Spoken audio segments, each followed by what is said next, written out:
everyone, welcome back to my channel, or welcome if you're new. I have too many books checked out from the library right now. I have 4 books checked out? Is that right? I said that as a question. I'm pretty sure it's 4. And I just thought this would be a fun opportunity to do a little reading vlog and see if I can get this number down a little because having this many books checked out at once is a little stressful. So, let me tell you about the books. The first book I have checked out is The Decagon House Murders by Yukitu Ayatsuji. I hope I said that correctly. I'm sorry if I did not. This is a Japanese murder mystery. Does it say who it's translated by? It's translated by Ho-Ling Wong. So, I'm actually about 30% of the way through this one. It is basically about a group of students who go to this island where a mysterious murdering has taken place. This is happened 6 months ago or whatever, and they're just there for the weekend to have fun, I guess. They're not really there's not really a huge purpose to them being there, but they're in this murder mystery club where they read classic mysteries, and so it's heavily inspired by And Then There Were None by Agatha Christie. It literally mentions it in the book, that the characters are oh, wouldn't it be so silly if we were like this book? So again, I'm about 30% of the way through. No one has died yet, so we'll see what happens, but I'm actually really enjoying it. Next book that I have checked out is Everything is Tuberculosis by John Green. This is his newest book. It was released this year. It's a nonfiction. It was on my nonfiction books I want to read this year list. I can link that video if you're interested. So yeah, basically the subtitle is The History and Persistence of Our Deadliest Infection. So I'm pretty interested in that. Tuberculosis is really fascinating in historical context, and I've talked about this before. I talked about it when I was explaining why I want to read this book, and I don't know if John Green is going to touch on this, but it's just really fascinating to me how much tuberculosis really impacted the lore and spirituality of the time in the 1800s. People were people were going through a huge spiritual revolution during that time, and tuberculosis made a big impact because people were they're vampires. It was just tuberculosis. Anyway, so I'm actually very excited to read that, and it's not very long. It's only 272 pages. So the next book that I have is Ducks by Kate Beacon. This is a graphic novel about the author's time working in the oil sands in Canada. Does it say what part of Canada? Alberta. I don't know my Canadian geography very well because I'm American, but a lot of the influencers that I follow are Canadian. I'm not really sure how that happened, but probably about 80% of the influencers that I follow are Canadian. I don't know. Anyway, it just seemed interesting. I've heard it's a great book. I'm gonna have to read it on my iPad though, because I tried to read it on my phone and I was I could not see the text because these are old lady eyes. The last book that I have is Home by Martha Wells. This is in the Murderbot series, and this is a short story. It's only 26 pages long. It's titled as 4.5. It's I just read book number 4 and there's book number 5 and this is 4.5. So it's very short. The Decagon House Murders is going to take longer to get through because it's a novel, but all the other ones are pretty short. And I'm just going to see how much I can read today and maybe tomorrow as well. We'll see. The only other thing I really need to do during this nap time is edit my vlog, which by the time you're seeing this, it will already be out. I did a little reset vlog. It was very fun. You can check that on out. So that's what I'm going to do. I'm going to edit and read in between while things are loading. What do I want to start with? Maybe I'll start with an easy win and I'll read Home by Martha Wells because it's so short. And that will be my super easy win because I can finish it that because it's only 26 pages long. So, it's just a little short story. My hair is crazy today. It's in a bun. My hair is losing its curls. And that makes me feel a lot of feelings. I'm devastated, to be honest. I hope they come back quickly because I'm like, what do I do with myself if I don't have curly hair? I don't know. Anyway, so I put it in a bun because I was sad this morning about it. So yeah, okay, enough yapping. I'm gonna check in with you after I edit my video and tell you how much I've read and how things are going. Okay, I was right. Home was an easy win. I finished that before I even started editing while I was waiting for my computer to load. So I'm done editing now. I think the vlog turned out very cute. So you can watch that if you haven't already. But now I think I'm going to start in on Everything is Tuberculosis just because I'm really pumped about it. I have about 40-ish minutes until I need to get my kids up and go get my husband from work. So I think I'm just gonna lay back, relax, and read The Dream.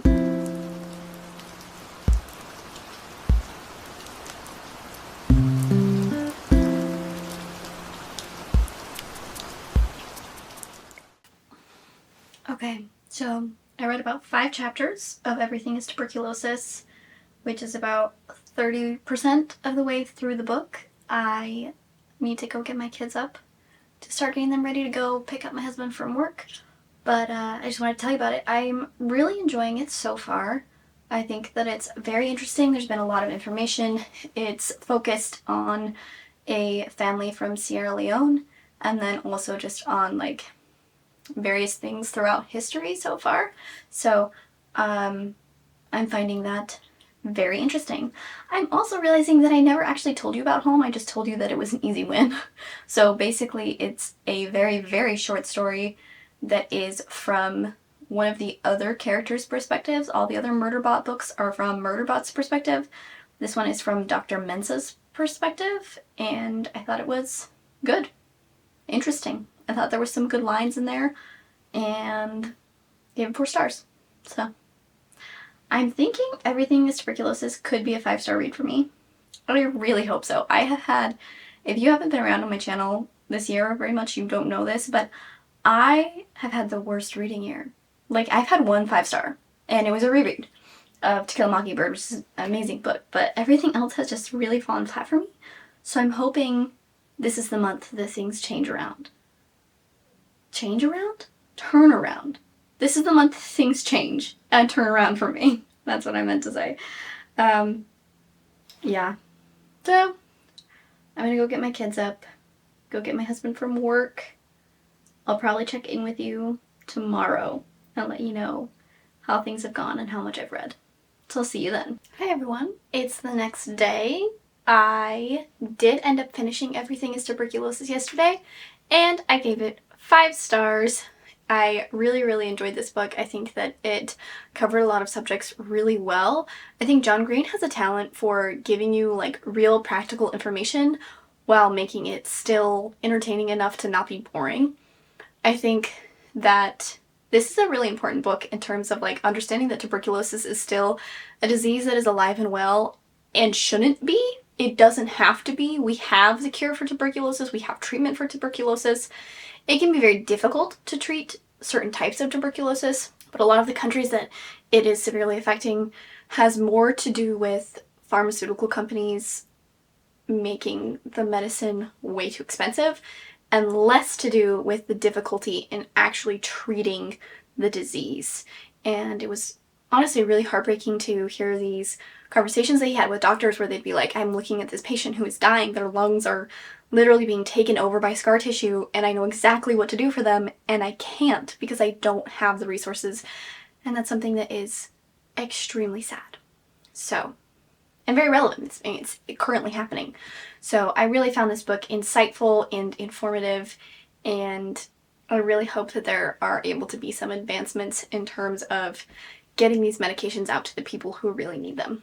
So one thing that was also I found extremely interesting is that it was talking about the Ebola outbreak that happened, and specifically it was talking about he spent a lot of time in Sierra Leone, and so talking about a certain family in Sierra Leone is like a large portion of the book.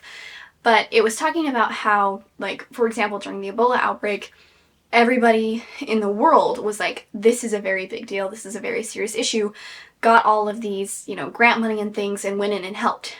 But all of those grants or whatever only lasted for like 3 years, and then once that was up, they just left because their grant time was up, right? They didn't have the funding anymore. So it was like they got flooded with this help, but then it didn't actually change their healthcare system in that country at all. It was a very temporary relief, and then even the buildings that they used, during that time are just like abandoned and unsafe now. And so that's something that I find really interesting when it's like, even with the best of intentions, you want to go in and help them during this crisis, and then there's none of the prolonged care and prolonged building of their healthcare system, and that's, where a lot of the issues lie. Anyway, I found this book extremely fascinating. I told my husband a bunch of facts about tuberculosis that I didn't know. It actually did not talk about, like, the whole vampires and Dracula thing at all, which is fine.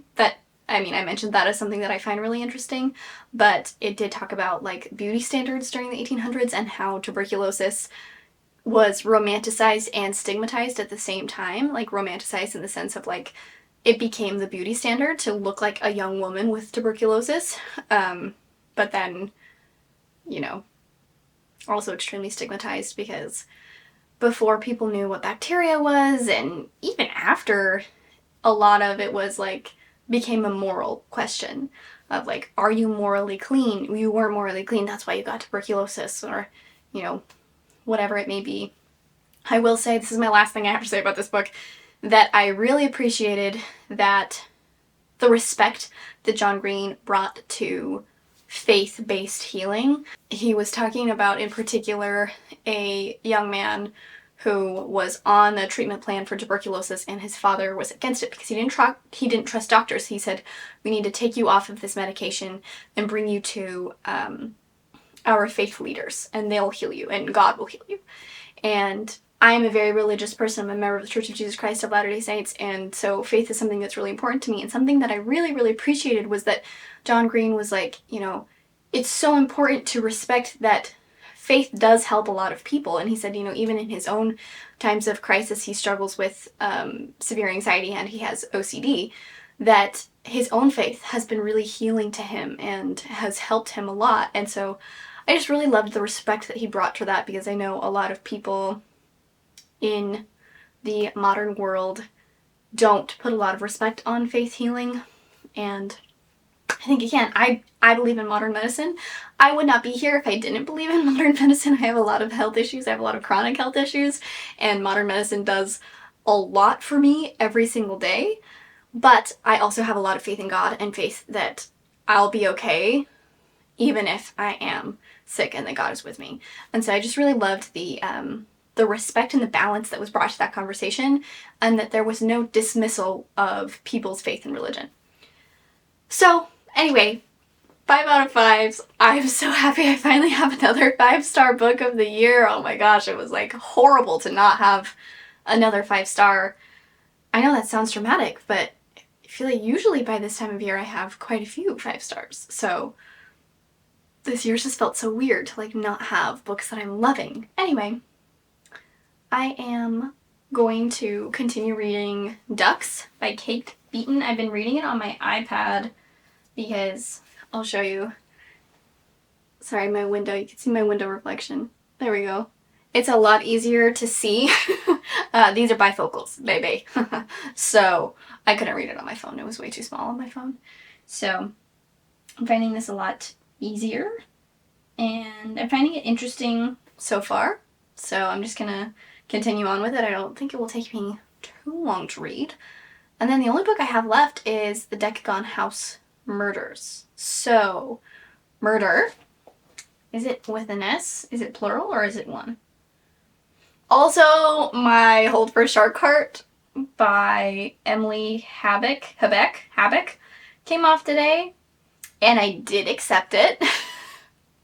So I have another book. Why do I do this to myself? It's Murders, plural. So we'll see how far I can get into that. I'm 30% of the way through, but like it's already 2 p.m. and I usually get my kids up at like right around 3 p.m. to go like get them ready to go to get my husband from work. So I need to stop yapping and start reading. I wasted too much time on Instagram. I'm trying to not do that to myself because it doesn't make me feel good to just scroll on Instagram, and I don't know why I have so much recently, but I need to stop. So, let's read instead and fill our brains with knowledge and goodness instead of doom scrolling.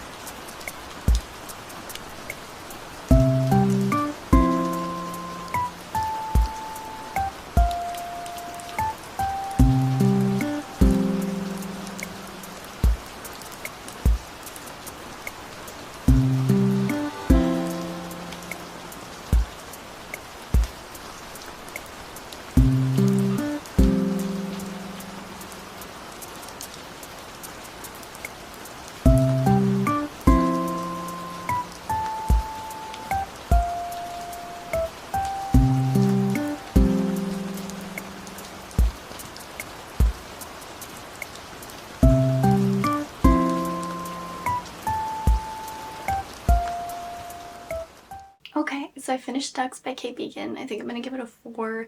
I think it was a really well-made graphic novel. The art in it was great, and it told the story basically about her time working in the oil sands in Alberta and the harassment that she faced as being one of the few women who worked there, and just kind of the daily life of it. She worked there to pay off her student loan debt, and so that always brings up an interesting conversation of like, she went to school to get an education in something that she was passionate about, which was the arts, and then she was not forced, she had to work this kind of horrible job and get treated really poorly to be able to pay off those loans and the things that she experienced there. So I think it was a good book. I think it was moving. I think that it was interesting to learn about another person's experience. I don't really know much about the oil sands in Alberta, so I learned a little bit more. And yeah, I think it's a great read. I will say, just as a warning to anybody who this may affect, it does discuss sexual assault. So that is just something to be aware of. If that's something that's triggering for you, I would maybe look into some more in-depth trigger warnings. If that's something that's going to be harmful for you to read, then don't read it. So yeah, overall though, I think it was a good book. So it's about 3 o'clock now, so I do need to get my kids up here in just a minute to go get my husband from work. I think I'm trying to decide if I want to extend this vlog into tomorrow as well.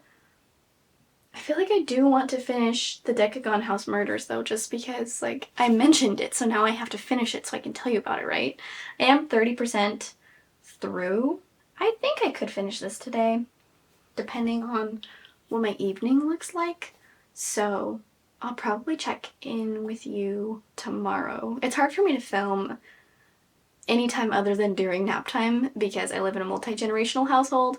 So, after 4 p.m., everybody's off work, everybody's home, it's loud, we're making dinner, big family, sometimes other family members come over, and so there's just usually like a lot going on. And then in the evenings, when it's more quiet, like after the kids go to bed, that's basically the only time I have to spend with my husband. So I, really put a focus on that instead of like my own things so that we can be together and spend time together. So that's why I basically only film during nap time. So anyway, I'll check in with you later and let you know how the Decagon House Murders are going, see if I can finish it for this video, and we'll go from there.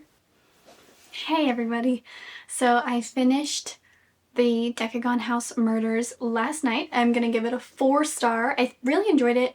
So basically you're following, there's like kind of two they're not timelines, I guess, because it's on the same timeline, but 2 locations. So you're following the people who are on the island and then also the people who are on the mainland. And they're both kind of trying to solve the past murder, and then, of course, a bunch of hijinks and murders and things happen on the island. I really enjoyed it. I thought that it was well written and it was fun to follow. I was like really wanted to know who was going to be. I did not guess the killer at all. Like that was a true shock to me. I was like, oh, whoa, I would never have got that.